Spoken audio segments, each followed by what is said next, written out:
सभी मसीही भाई बहनों को यीशु के नाम में शालोम। Praise the Lord. जय मसीह की।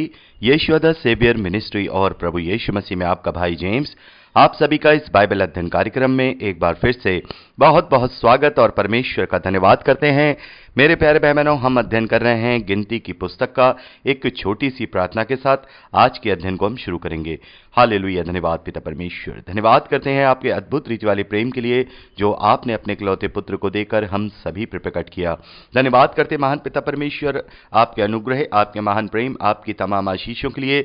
धन्यवाद करते पिता परमेश्वर इस बाइबल अध्ययन कार्यक्रम के लिए जिससे हम आत्मिक रूप से आशीषित हो रहे हैं और आपके वचन को समझने पा रहे हैं। पिता परमेश्वर होने दीजिए महान पिता परमेश्वर आज के अध्ययन में पवित्र आत्मा हमारी अगुवाई करे, सहायता करे, सत्य वचनों को सत्य रीति से सिखाए ताकि हम इन्हें सीखकर आपके ग्रहण योग्य बनने पाए। पिता परमेश्वर सारी व्यवस्थाओं को, रिकॉर्डिंग किए जाने को, वचन को समझने और समझाए जाने को, हर एक बात को पिता परमेश्वर हम आपके धर्ममय और दाहिने हाथ में सौंपते हैं। पिता परमेश्वर आप हमारी मदद और अगुवाई कीजिए।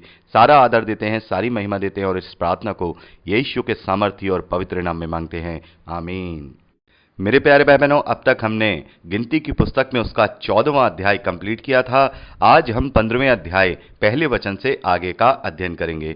मेरे प्यारे भाई बहनों, जब हम 15वें अध्याय को पूरा पढ़ते हैं तो यहाँ पर कुछ नियम परमेश्वर के द्वारा मूसा और इजरायलियों को बताए गए हैं और जैसा कि मैंने आपसे कहा था कि आप इन्हें पढ़ लीजिएगा और आशा करता हूँ कि आपने इन्हें पढ़ लिया होगा। तो आपने यहाँ पर देखा होगा पहले वचन से लेकर के 21वें वचन तक हम देखते हैं बलिदान के संबंधी नियम यहाँ पर बताए गए हैं कि कैसे कैसे बलिदान होंगे, कैसे कैसे उनके नियम होंगे। तो आपने यहाँ पर पढ़ा होगा और हम देखते हैं कि किस प्रकार से प्रभु यीशु मसीह ने वो सारे बलिदान, वो सारे नियम अपने आप से अपने ऊपर पूरे कर दिए हैं। हम परमेश्वर का बहुत बहुत धन्यवाद करते हैं।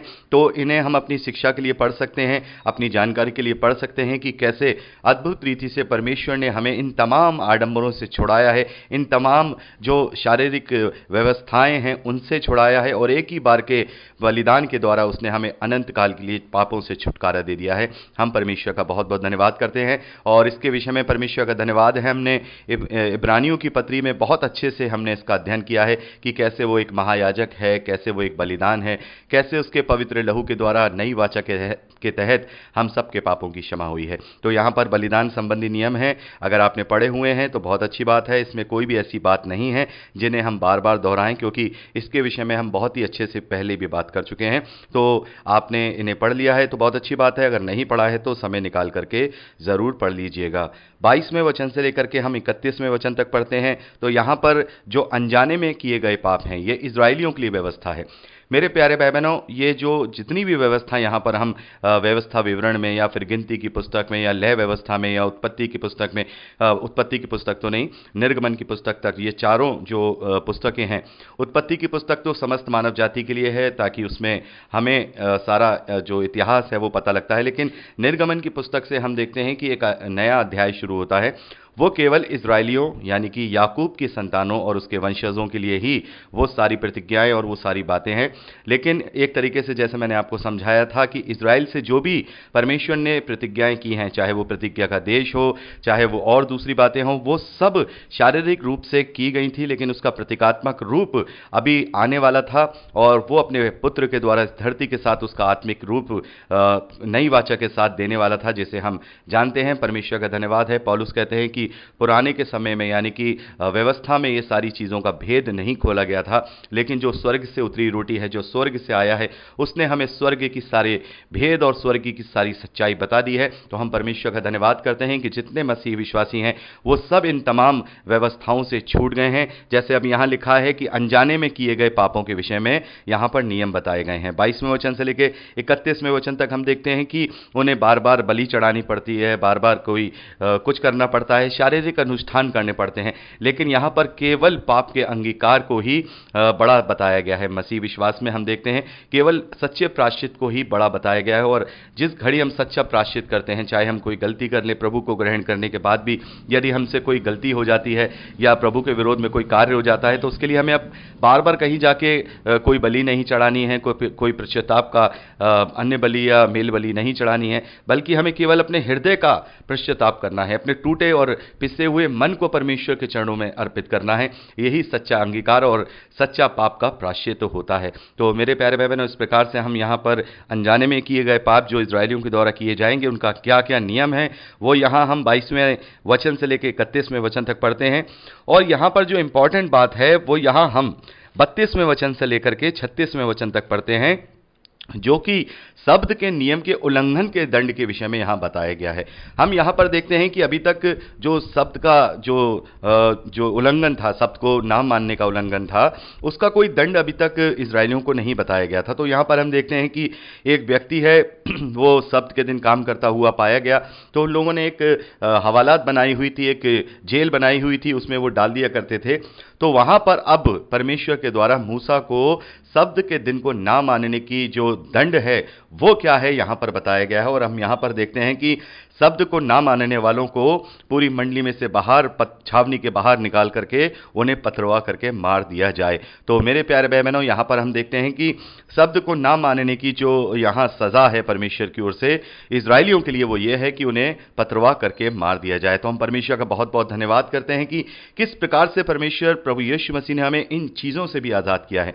जैसे हम देखते हैं ना कि प्रभु यीशु मसीह कहते हैं कि तुम सत्य को जानोगे और सत्य तुम्हें स्वतंत्र करेगा। तो स्वतंत्रता की डेफिनेशन बहुत ही अलग है। जो स्वतंत्र होना, बहुत सारी चीज़ों से हम स्वतंत्र हुए हैं, वो बात अलग है। बहुत सारे लोग नहीं समझ पाते हैं कि प्रभु यीशु मसीह ने हमें किन किन बातों से स्वतंत्र किया है। लेकिन हमें सही मायने में हम देखें, इन सारे सांसारिक आडंबरों से, सांसारिक जो भी ये भौतिक बातें हैं, इन सब से उसने हमें स्वतंत्र कर दिया है। और अब हम शारीरिक नहीं हैं, अब हम आत्मिक हैं। लेकिन आज भी हम मसीह विश्वासियों को देखते हैं कि वो शारीरिक चीज़ों को त्याग करके, शारीरिक चीज़ों पर कंट्रोल करने के बाद अपने आप को ये सोचते हैं कि हमने अपनी स्वतंत्रता को पा लिया है। हाँ, हो सकता है कि वो स्वतंत्रता हो, लेकिन वो आंशिक स्वतंत्रता है, आंशिक आज़ादी है। आंशिक आज़ादी का मतलब वो पूर्ण आज़ादी नहीं है। पूर्ण आज़ादी आत्मा की आज़ादी होती है, जब हमारा मन पूरी तरह से शुद्ध होता है, जब हमारे अंदर कोई कुटिलता नहीं होती है, जब हमारे अंदर किसी के लिए द्वेष नहीं होता है, जब हमारे अंदर सबसे बड़ी बात ईगो नहीं होती है, अहम नहीं होता है,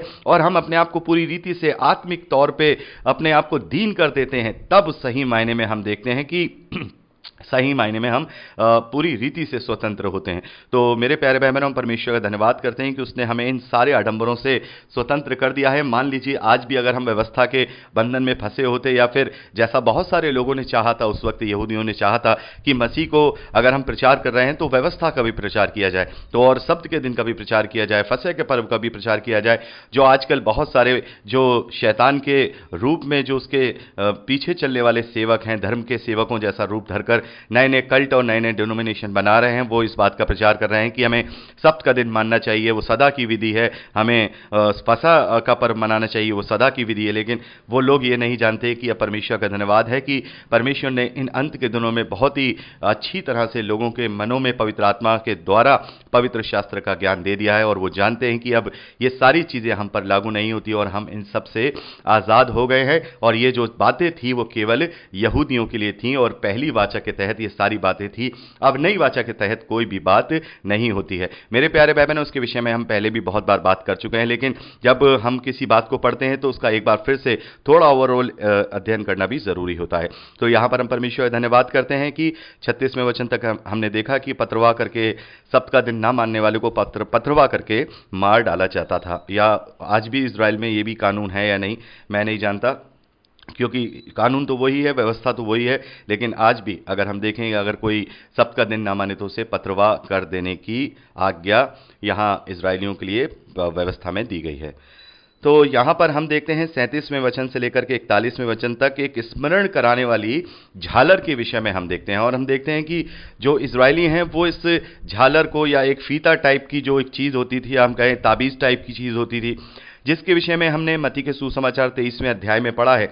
प्रभु के मुख से हमने इन बातों को सुना है कि तुम अपने वस्त्रों की कोरे बढ़ाते हो, तुम अपने वस्त्रों में, मतलब यही सारी चीज़ें हैं। तो प्रभु यीशु मसीह ने इन्हें भी शारीरिक बताया है, और इन्हीं में से कुछ चीज़ें मसीह विश्वासियों ने भी एडॉप्ट की हैं। मेरे प्यारे भाई बहनों, ज़्यादातर हम देखते हैं जो पुरानी कलीसियाएँ हैं, और उनमें से जो मेन कलीसिया है, जो हम रोमन कैथलिक चर्चेस बोलते हैं, उन्होंने ये सारी चीज़ें एडॉप्ट की हैं, और उनके प्रीस्ट हैं, उनके जो फादर हैं, या उनके बिशप्स हैं, उन सबको हम देखते हैं वो इसी प्रकार के फीते, इसी प्रकार की झालरें, इसी प्रकार के कोरें लगाते हैं। और कुछ पेंटाकोस्टल तो नहीं कहेंगे, प्रोटेस्टेंट, जो प्रोटेस्टेंट कलीसियाएं हैं, कुछ पुरानी प्रोटेस्टेंट कलीसियाएं हैं, मेथोडिस्ट कलीसियाएं हैं, एंग्लिकल कलीसियाएं हैं, उनके भी पास्टर्स को हम देखते हैं कि वो भी कुछ कुछ रोमन कैथोलिक चर्चेस के जो प्रीस्ट हैं उनकी कॉपी करके वैसे वस्त्र धारण करते हैं।